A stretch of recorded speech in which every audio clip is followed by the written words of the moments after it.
I have read that 1 in 5 Americans take medications for mental health, and that mental health medications, like all medications, may cause side effects.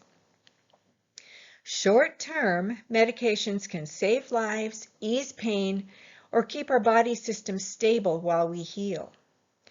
Long-term, the chances of experiencing side effects from medications is almost a certainty. Medication side effects can be debilitating, and they can add up. Here's a far too common scenario. We experience symptoms. Not knowing how to handle it, we go to the doctor and get a prescription. We take one pill or a group of pills for that one thing. Eventually, the meds build up in our body to toxic levels, and we experience another symptom. We go back to the doctor, and we get another pill for that symptom, and the cycle repeats itself. Within a few years, we're on a whole cocktail of meds, and we don't feel any better than we did in the first place. We might even feel worse. So, if you or someone you know are still anxious or depressed, even after years of being on mental health medications, then have you ever wondered who you would be without all those meds? Have you ever wondered if the medications and the side effects actually disconnect you from discovering the truth of who you really are? Are these medications disempowering you from living a whole and healthy life? Well, just so you know, you are not alone. Here's what one amazing young woman discovered about herself.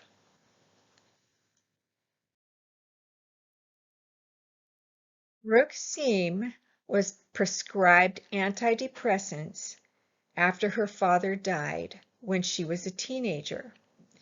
Rather than helping her deal with grief, a psychiatrist simply prescribed these drugs, basically telling her that something was wrong with her pathologically and that the only way to fix it was medication.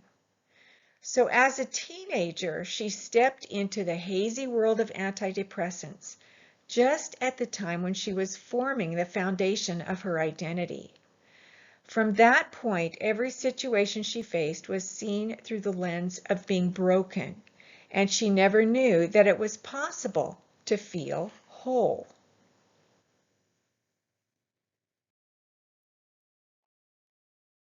15 years later, still on that same cocktail of drugs, Brooke found herself hanging halfway out her Manhattan high-rise window. She was calculating how long it would take her to hit the ground.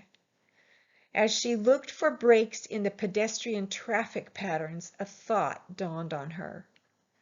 I have spent half my life and my entire adult life on antidepressants. Who might I be without these medications?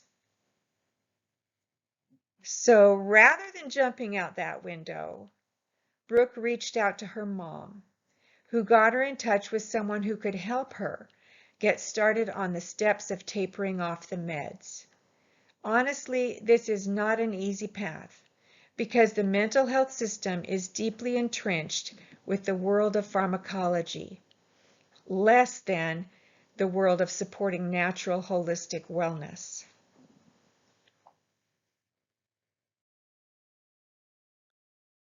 Medication tapering is no picnic, but it is possible. It took Brooke about a year to taper off the meds that she was on, and then a couple of years to gather herself up again and begin feeling whole. Writing her story, a memoir called May Cause Side Effects, was part of her healing, and she shares in order to help others know that healing is possible. Along with her book, Brooke founded a newsletter called Happiness is a Skill. It's devoted to educating people on antidepressant withdrawal, safe deprescribing, and learning the skill of happiness. When it came to her book launch, Brooke says, My memoir about antidepressant withdrawal is going to the gauntlet in unprecedented times. I hope it gets read, that they see that it is not a rant about big pharma or an elegy to pain, but a book about hope, forgiveness, and taking control even in the darkest times. It's a book I think the world is going to need, because the light is there, but it's up to each individual to work to find it.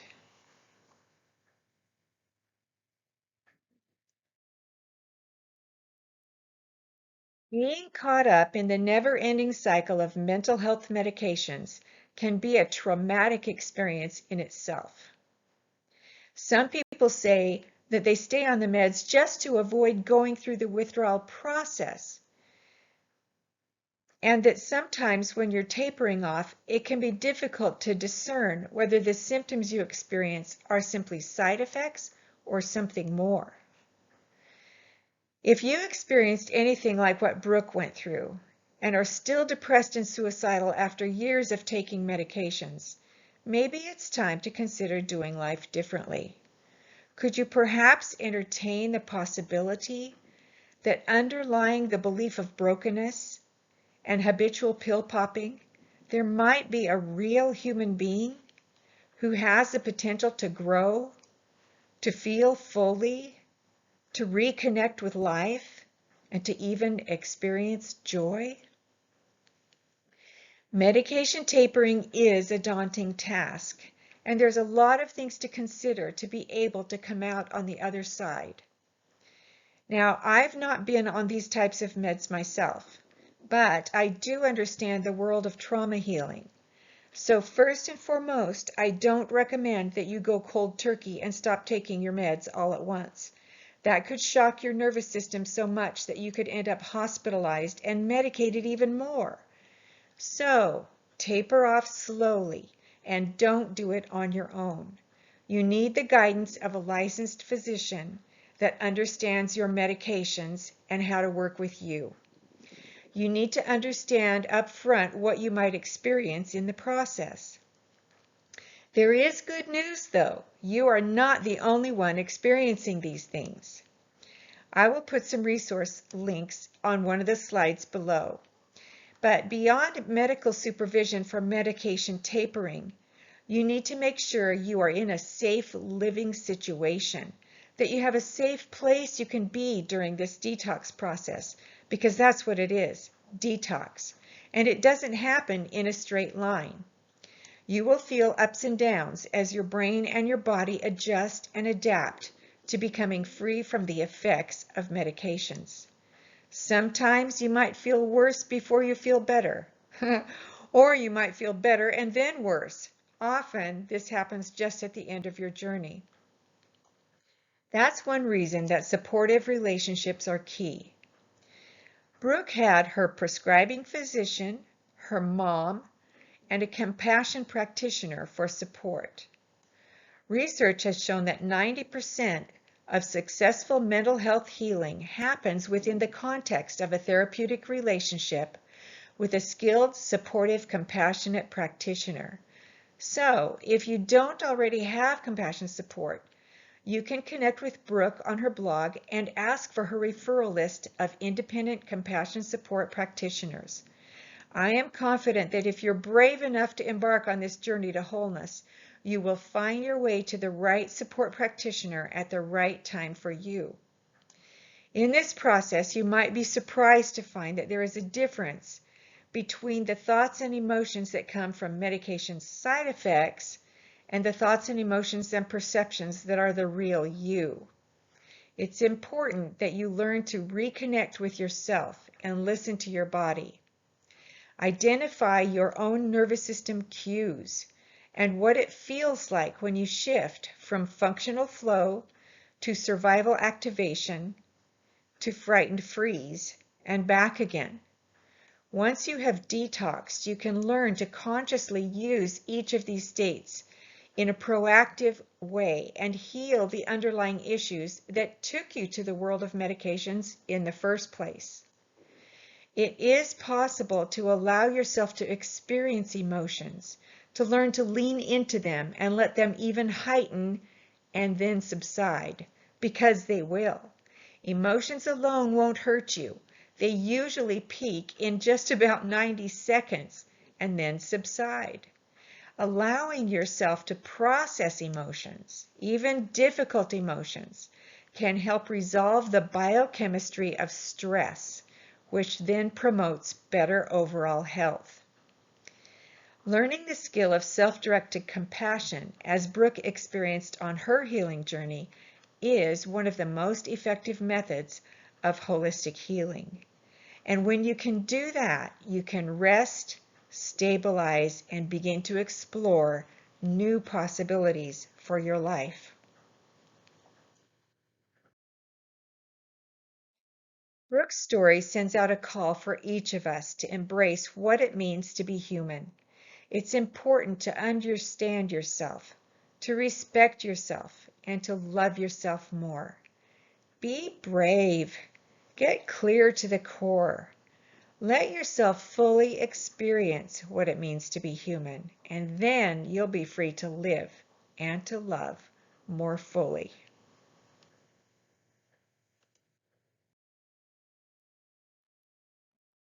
You can find Brooke's memoir, May Cause Side Effects, wherever books are sold. I really love how she's so vibrant and alive now that she's free from medication toxicity. You can see the difference in her video on how to live with joy even when it feels like the whole world is pulling you down. Sometimes you can get great support through reading books, watching videos, and connecting with like-minded people online. Here's a couple helpful books. One is Psychiatric Drug Withdrawal by Dr. Peter R. Breggin. Another is Anatomy of an Epidemic by Robert Whitaker. MadInAmerica.com can be a great resource, and there's a documentary film called Medicating Normal. For Compassion Support Connection, I encourage you to reach out to Brooke for her recommendations. I'm on her list, as are several other independent compassion practitioners.